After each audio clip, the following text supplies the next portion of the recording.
Alguém que você ama vai morrer um dia. Você sabe disso. E mesmo sabendo, quando acontecer, você não vai saber o que fazer com o corpo. Mas seus ancestrais sabiam. Durante centenas de milhares de anos, antes de qualquer religião organizada, antes de qualquer lei, antes de qualquer palavra escrita, os humanos desenvolveram rituais para lidar com a morte. Rituais que revelam algo perturbador sobre quem você realmente é. Porque o que eles faziam com seus mortos não era apenas costume. Era a primeira evidência de que a mente humana era diferente de tudo que havia existido antes. Você pensa que enterrar os mortos é óbvio, natural, civilizado. Mas não é. Nenhum outro animal na Terra faz isso deliberadamente. Elefantes ficam perto dos ossos de seus mortos por horas. Corvos parecem realizar algo parecido com um luto coletivo. Mas nenhuma outra espécie do planeta cava um buraco, coloca o corpo lá dentro, e deposita objetos ao lado. Nenhuma outra espécie age como se a morte fosse o começo de alguma coisa, e não apenas o fim. Então, quando seus ancestrais começaram a fazer isso, algo havia mudado profundamente dentro deles. A pergunta é, o quê? O registro arqueológico mais antigo de comportamento funerário intencional remonta a aproximadamente 300 mil anos atrás. Não a Homo sapiens. A uma espécie anterior. Na caverna de Atapuerca, na Espanha, pesquisadores liderados por Juan Luis Arzuaga descobriram algo que não deveriam ter encontrado. Uma câmara no fundo de uma caverna, acessível apenas por um poço vertical de 13 metros, contendo os restos de pelo menos 28 indivíduos de Homo heidelbergensis. Junto com os corpos, um único machado de mão feito de quartzo rosa. Um objeto que não tinha utilidade prática naquele lugar. Um objeto colocado ali intencionalmente. Os pesquisadores chamaram esse lugar de cima de Los Huesos. O Poço dos Ossos. Pense nisso por um momento. Isso aconteceu 300 mil anos antes de você nascer. Muito antes da agricultura. Muito antes de qualquer cidade. E alguém já estava fazendo o esforço físico de carregar corpos até o fundo de uma caverna e deixar um presente para os mortos. Por quê? A resposta mais simples seria: higiene. Afastar corpos em decomposição do acampamento. Mas isso não explica o machado de quartzo rosa. Isso não explica o esforço deliberado de descer corpos por um poço de 13 metros. Isso não explica a seleção. Porque os ossos em Atapuerca não eram de acidentes aleatórios. Eram de indivíduos de diferentes idades, aparentemente levados ao mesmo lugar ao longo do tempo. Isso não era descarte. Era cuidado. E esse cuidado com os mortos é, talvez, a primeira evidência que temos de algo que os cientistas chamam de teoria da mente simbólica. A capacidade de imaginar que outras pessoas têm uma vida interior, e que essa vida interior pode continuar de alguma forma além da morte física. A pesquisadora Jessie Bering, da Universidade de Keynes Belfast, passou anos estudando como humanos de todas as culturas intuitivamente assumem que a consciência continua após a morte. Não porque foram ensinados isso, mas porque o cérebro humano simplesmente não tem um mecanismo natural para imaginar a não existência. Você pode tentar agora. Tente imaginar o que é não existir. Não o escuro. Não o silêncio. A ausência completa de experiência. Você não consegue. E seus ancestrais também não conseguiam. Então eles faziam o que fazia sentido. Tratavam os mortos como se ainda houvesse alguém lá. Mas o que eles faziam exatamente variava de maneiras que vão surpreender você. Cerca de 100 mil anos atrás, em Kafzer, em Israel, arqueólogos encontraram um dos primeiros enterros de Homo sapiens já descobertos. Uma criança de aproximadamente 12 anos, enterrada com chifres de cervo sobre o corpo. Em La Chapelle-aux-Saintes, na França, um neandertais idoso foi encontrado em uma depressão no chão que parecia ter sido escavada intencionalmente, com fragmentos de ossos de animais ao redor. O pesquisador Harold Dible passou anos contestando se isso era realmente um enterro deliberado, mas análises mais recentes do sedimento ao redor sugerem que sim, a depressão foi criada por mãos, não pela natureza. Os neandertais. Não Homo sapiens. Neandertais. Isso muda tudo o que você pensa sobre quem você é. Durante muito tempo, a narrativa era simples. Homo sapiens chegou, com sua inteligência superior, sua cultura, seus rituais, e os neandertais desapareceram porque eram primitivos. Mas os enterros neandertais complicam isso. Eles sugerem que a consciência da morte, e o impulso de fazer algo diante dela, não era a exclusividade do Homo sapiens. Era algo mais antigo. Algo compartilhado. Algo que pode ser parte do que significa ter um cérebro suficientemente complexo para reconhecer a própria mortalidade. E quando você reconhece a própria mortalidade, você precisa fazer algo com isso. Culturas diferentes fizeram coisas radicalmente diferentes.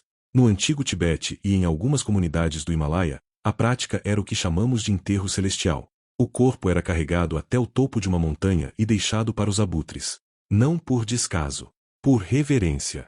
A crença era que o espírito já havia partido, e o corpo era apenas matéria. Oferecê-lo às aves era participar do ciclo da vida. Era um ato sagrado. Na Melanésia, algumas tribos praticavam o que os pesquisadores chamam de endocanibalismo ritual, consumir partes do corpo de um familiar morto como forma de honrá-lo, de manter sua essência dentro da comunidade. Para eles, a ideia de enterrar um ente querido na terra, onde verminho e fungos o consumiriam, era o que parecia desrespeitoso. No Egito Antigo, a obsessão era oposta: preservar o corpo a qualquer custo, porque sem corpo, a alma não teria para onde retornar. Décadas de trabalho especializado, toneladas de nátron, metros de linho, tudo para manter a forma física intacta por milênios. E os zoroastristas da Pérsia construíam torres do silêncio, estruturas circulares elevadas onde os corpos eram expostos ao sol e às aves, porque a terra e o fogo eram sagrados demais para serem contaminados pela morte. Práticas completamente opostas. Todas igualmente sérias. Todas igualmente cheias de significado. O que isso diz sobre você? Diz que o ritual em si nunca foi o ponto. O ponto sempre foi a necessidade de fazer alguma coisa. A necessidade de que a morte de alguém que você amava não fosse apenas um evento biológico sem sentido. A necessidade de transformar o fim em um ato. A antropóloga Catherine Verderi escreveu que os corpos dos mortos têm uma presença política e social que vai muito além da biologia. Eles se tornam símbolos.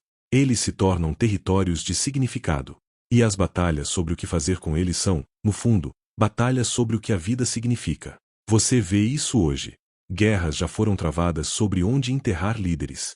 Famílias se rompem por causa de desacordos sobre o funeral de um parente. O que fazemos com os mortos diz quem nós somos. Mas há algo ainda mais perturbador escondido em tudo isso. Os primeiros rituais funerários não eram apenas sobre honrar os mortos. Eram sobre controlar o medo dos vivos.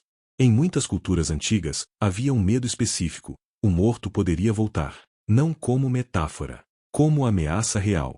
E os rituais eram, em parte, para garantir que isso não acontecesse. Algumas culturas amarravam os corpos antes de enterrar. Outras colocavam pedras sobre túmulos, não para marcar o lugar, mas para manter o morto lá dentro. O pesquisador Paul Barber, no livro Vampires, Burial, and Death, documentou dezenas de culturas que desenvolveram práticas de enterro elaboradas especificamente para evitar que os mortos se levantassem. O vampiro, o zumbi, o fantasma com raiva, todos eles são variações do mesmo medo ancestral. O medo de que a morte não seja suficiente para conter alguém que morreu com desejos não realizados, com raiva não resolvida, com apego ao mundo dos vivos. Esse medo existe porque o seu cérebro não consegue imaginar a não existência. Então ele imagina os mortos como vivos, mas alterados, presos em algum estado intermediário, com vontades ainda ativas. E quando você não pode imaginar que alguém simplesmente deixou de existir, você precisa de rituais para definir a fronteira. Para dizer: agora é diferente. Agora você está lá e eu estou aqui. Agora a passagem foi feita. O funeral não é para os mortos. O funeral é para você. É para que o seu cérebro, que não consegue desligar o modelo da pessoa que você perdeu, possa finalmente receber um sinal claro: essa fase acabou. A nova fase começou. Você pode começar a lembrar em vez de esperar. Pesquisas modernas de psicologia do luto, incluindo os trabalhos de George Bonanno da Universidade de Colômbia, mostram que culturas com rituais funerários claros e estruturados produzem indivíduos que processam o luto de forma mais eficaz do que culturas onde esses rituais foram perdidos ou se tornaram vagos. Não porque o ritual tem poder mágico, mas porque o cérebro humano precisa de marcos externos para processar transições internas. Você precisa que algo aconteça lá fora para que algo mude lá dentro. Isso é o que seus ancestrais entenderam 300 mil anos atrás, quando carregaram corpos até o fundo de uma caverna espanhola e deixaram um machado de quartzo rosa como despedida. Eles não tinham teologia. Não tinham filosofia formal. Não tinham palavras para o que estavam fazendo. Mas eles sabiam que fazer nada era impossível. E hoje, quando alguém que você ama vai morrer, você vai sentir exatamente a mesma coisa. Não porque você foi ensinado. Não porque sua cultura determinou isso. Mas porque essa necessidade de agir diante da morte está tão profundamente inscrita no seu cérebro que é praticamente indistinguível do que você é. Alguém que você ama vai morrer um dia.